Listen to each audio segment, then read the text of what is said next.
We have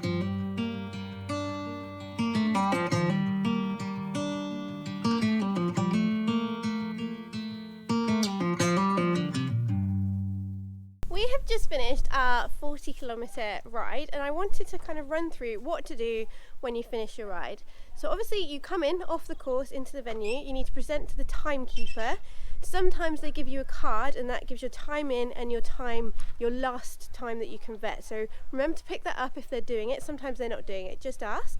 And then come on over to your lorry if you're doing a graded ride.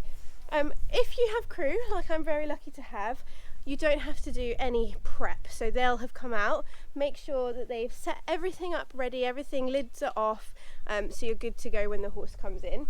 If you don't have crew, set this all up, all lidded, on the shaded side of your vehicle if you can, so that when you get here, everything is as easy as possible to do. So I like to have a little water bucket so I can just throw water buckets over my horse, and then a bigger one where I can dunk that water bucket into, and a sponge for their face. Dan has actually used our corralling buckets. We'll let him off, but our navy crewing buckets are up there. It's fine, it's fine.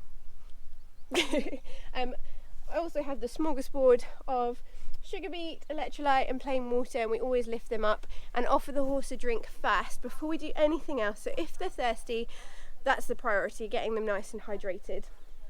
Then my other thing is to have somewhere for the saddle. So if I'm crewing next to my lorry, obviously I can put it straight in here so we make sure this is unlocked.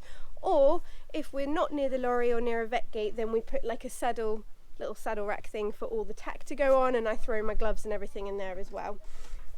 Top tip, hoof pick. So before you present to the vet, make sure you check your hooves. You don't want any stones being there, ruining your day. You'll kick yourself if that's the case for kind of going out lame. So always worth checking their feet. You have to take your boots off. You're not allowed to wear any, not your own boots, obviously, the horse's boots. No boots for the final trot up or the first trot up. But if your horse is barefoot and it's wearing boots on its hooves, not on its legs, then you are allowed to keep them on. So once we've offered the horse a drink, we then pour the water over, see how the water's coming off. I do not scrape it off. So water needs to evaporate and come off the skin for it to be effective as a cooling device. So if you've poured water on and you've scraped it off straight away, it hasn't had a chance to take that heat and go into the wild. If the water's super warm, then you might have to scrape it off because it's not doing anything. But if your water is cool, you don't need to scrape. I just continually pour. I get a sponge and kind of take off the gunky bits, all the sweaty and muddy bits. Make sure there are no cuts or anything, and then take the heart rate just to see where it's at. Do we need to crew more? Kind of have a little feel of their muscles and stuff. Are they too warm, too cold? Do I need to put a rug on their bum? What's the wind doing? Cloud cover and stuff like that. And then we walk them around. So Dan is over there. There you see. Say hi, Dan. You can't actually see him, he's probably so far away. Then we walk the horses round. You don't want to like run super fast and then just come to a complete stop. We need to do that to check everything and get them into this point. And then we just walk them round, let them graze a little bit if there is grass, and then bring them back probably every couple of minutes to have their heart rate taken. If it's super warm, we'll follow the horse around with some buckets and pour some water over.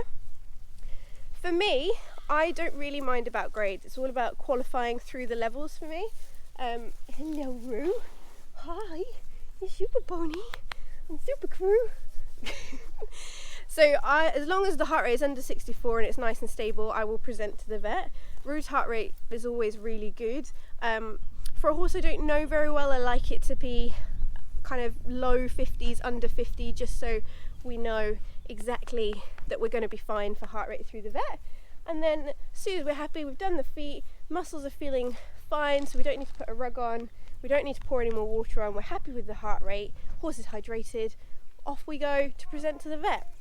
If you've got a card from the timekeeper, take that card with you and present it. You've got 30 minutes to get to the vet. You can present any time within that 30 minutes. And then, fingers crossed, your heart rate and your trot up are fine, and then you are done. And then we let them mooch around. I take the plats out. Dan takes them for walkies. Yep. Roo has a nice mooch and a munch. We offer him all of the water and stuff before we load him back up.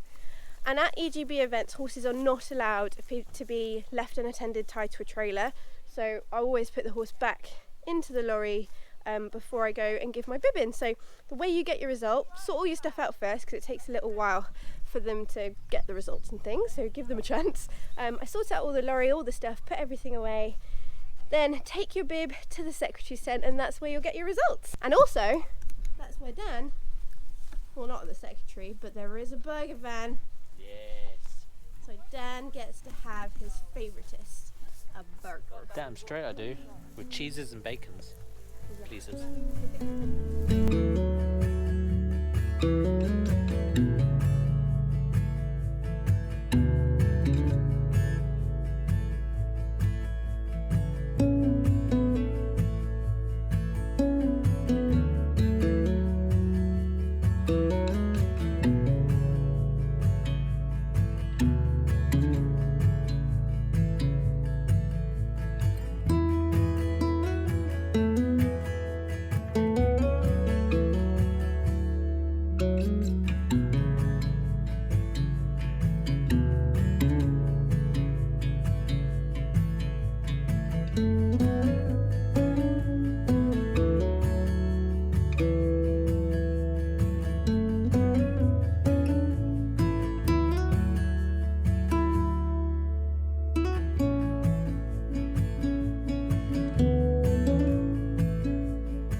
That's what we do when we finish a ride. It's fairly straightforward. If you have any questions or anything, please feel free to message us either on YouTube or Instagram or on our Facebook page, and we'll be happy to help out.